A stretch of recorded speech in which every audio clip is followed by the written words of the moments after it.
Coach Malone's extension was officially announced, and how have you seen him evolve through the years in your time with him? Big time money now. Now he doesn't want to talk to the players anymore, so he changed a little bit, but that's normal. That's what money does to people.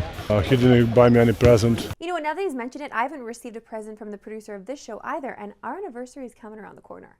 This is Sportscentre. Hey, I'm Marissa Roberto, and it's American Thanksgiving south of the border, and you know what that means. Nearly 12 hours of uninterrupted NFL action. Now, due to the nature of when we post this show, we won't be able to cover the first two games. But if you're watching this before dinner, you can flip over to TSN and watch the early games right now. Now, the last game of the Turkey Day triple dip is definitely the most important, as the NFC West leading 49ers visit the rival Seahawks. And you can see just how crucial this game will be for both teams. A win for Seattle will see them pull even with San Fran atop the West, while a 49ers win would give them a 2-game cushion. The Seahawks received some good and bad news on the injury front this morning, as Geno Smith is now trending toward making the start tonight, as he tries to recover from a tricep bruise behind his throwing elbow. However, the news not as good for their starting running back Kenneth Walker III, as Walker's oblique injury is expected to sideline him tonight. Meanwhile, the 49ers are starting to roll again, after an ugly 3-game losing streak that saw people start to question Brock Purdy. The sophomore has rebounded with 2 incredible performances, including becoming the first San Fran QB with a perfect passer rating since Joe Montana back in 1989. The 49ers will be looking to win their 10th straight divisional clash. That's not only the longest active divisional win streak in the NFL, but they've only had a longer run once in their storied franchise history. You can catch that one at 8 Eastern, 5 Pacific on TSN and CTV. Okay, it's another off day in the NHL. That means no games at all, which sadly means it's the perfect time to react to another devastating Oilers loss. Edmonton allowed 4 goals in the first 15 minutes to Carolina and ultimately lost 6-3. Just as things were starting to look up a little after 3 straight wins, this loss was the 3rd in a row for the Oilers, and they find themselves a full 10 points back in the wildcard and division race. We are already entering that this team could be out of the playoff race by Christmas territory, which is wild because they were so many analyst cup favorites. This next stretch of games, though, is going to be very telling, because Edmonton opponents are quite good, but also all over the place. The good news is 8 of the 10 are at home, a place where they are 3-4-1 on the season. The bad news is 6 of them are currently in a playoff spot, which includes some of the hottest teams in the league right now. For example, tomorrow they get the Capitals, who won 5 in a row, and next week the Jets, who are currently on a 4-game heater. But notice we're only talking about opponents, which is crazy because the stats around this team are not great this season. The Oilers have allowed 3 or more goals in a game 14 times, and have lost 13 of those games. Last season they won 22 of the 50 games they allowed 3 or more in.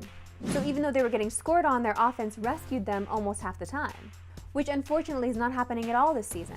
Here's the thing, I did promise Oilers fans this year we would talk more Oilers on the show just to not get them upset with me in the DMs. I did not think that this would be the caveat for talking Oilers this season. So if this is my fault, I greatly apologize. I just want the best for you Oilers fans, I swear. Time enough, my favorite segment and yours, Why We Love Sports Today.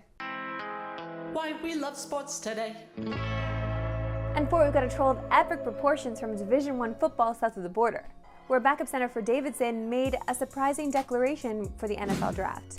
To Wildcat Nation, over the last 4 years, I've had the incredible opportunity to serve diligently as a career backup offensive lineman here at Davidson College. I love that he's already understanding himself, okay? While I only played during blowouts or when starters got injured, I refused to let that stop me from being a scrappy, sneaky, athletic, fundamental, high school football IQ lunch pail guy. Listen, I love when a guy is just listing his accolades. He's checking them off the list. It doesn't matter that he's a backup. There are countless people who I have to thank for making my dreams of playing Division I football a reality, but I especially want to express my gratitude to my family, my coaches, Oprah Winfrey. I'd like to have a little more context on that one. My teammates, Winston Churchill, okay, well, this is a reach. My friends and all those who have supported me throughout this journey. I would like to know where my thank you is, since I feel like I have the same connection to you as Winston Churchill. With that being said, I will be forgoing my remaining draft eligibility to enter my name into the 2024 NFL Draft. You know what? I would actually like to forego my eligibility as well to enter my name into the 2024 NFL Draft. Many of you might be asking yourself, if he barely saw playing time in a non-scholarship FCS program, why does this guy think he has any chance in the NFL? Yes, I was thinking that. This is good. He just understands himself. I like this guy a lot. This is an entirely reasonable reaction. Thank you. And I don't blame any of you for thinking this. Okay. I will provide roughly 0 on-field value for an NFL franchise. Oh my God, same. But I'd probably be pretty fun to have around. Also same. Honestly, I feel as though we should be friends. The Raptors pulled off a thrilling 1-point victory last night in Indy, holding off the high-octane Pacers. Toronto was paced by a three-headed monster of Pascal Siakam, Scotty Barnes, and Dennis Schroeder, who combined for 82 points and 28 boards.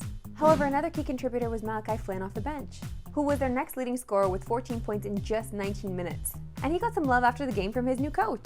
This cannot go to the whole team, but it goes to one player. And we always recognize big influence on our culture and big influence what we're trying to build over here. He talked the talk this morning and he walked the walk this evening. Here we go! The Raps will continue their in-season tournament tomorrow on TSN with their third game of the group play stage. After losing a nail-biter to Boston last Friday, Toronto was unable to pull out a win in Orlando to give them a better shot of punching their ticket to the knockout round. However, the Raps are still technically alive. They need to start with a win over the Bulls tomorrow and get a ton of help for a chance to advance. So you're saying there's a chance. Now, to get us more prepared for their final home game of Group C action, we're joined by a very special guest, the Raptors in Arena host Mariah Amber. Thank you so much for joining us. No, thank you for having me. It's such an exciting time. All right, Mariah, I know the Raptors' chances of advancing to the knockout round are slim, but we love the City Edition jerseys combined with the fun new court last week.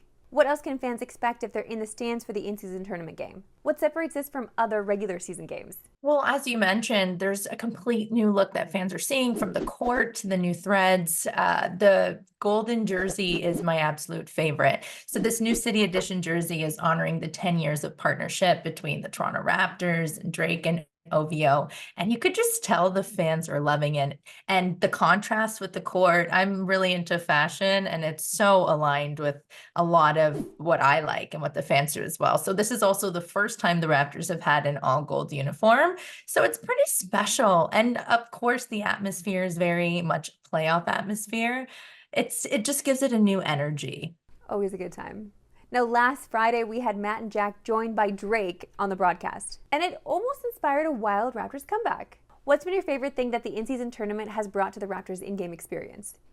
Well, the cool part about it is the Raptors have been so intentional about making sure fans in the arena have the best experience, but also fans outside of it as well. Like, we've had so many new contests. One in particular is our golden ticket giveaway. And this is a chance for a Raptors fan to win Raptor tickets for life. So it's really exciting. And you could tell there's diehard fans who've been there from day one. So that opportunity is huge. And then also secondary prizing is the jerseys, as I mentioned, but a lot of in-game contests and giveaways and overall excitement. So you have to come. If you haven't, you got to come. Mariah, great to meet you. Thank you so much for joining us. Oh, thank you for having me. I'll see you at a game soon.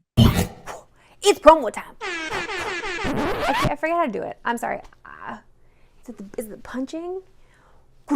It's like, you blew it! It's promo time. Okay, TSN has a Black Friday deal that you should jump on if you don't already subscribe.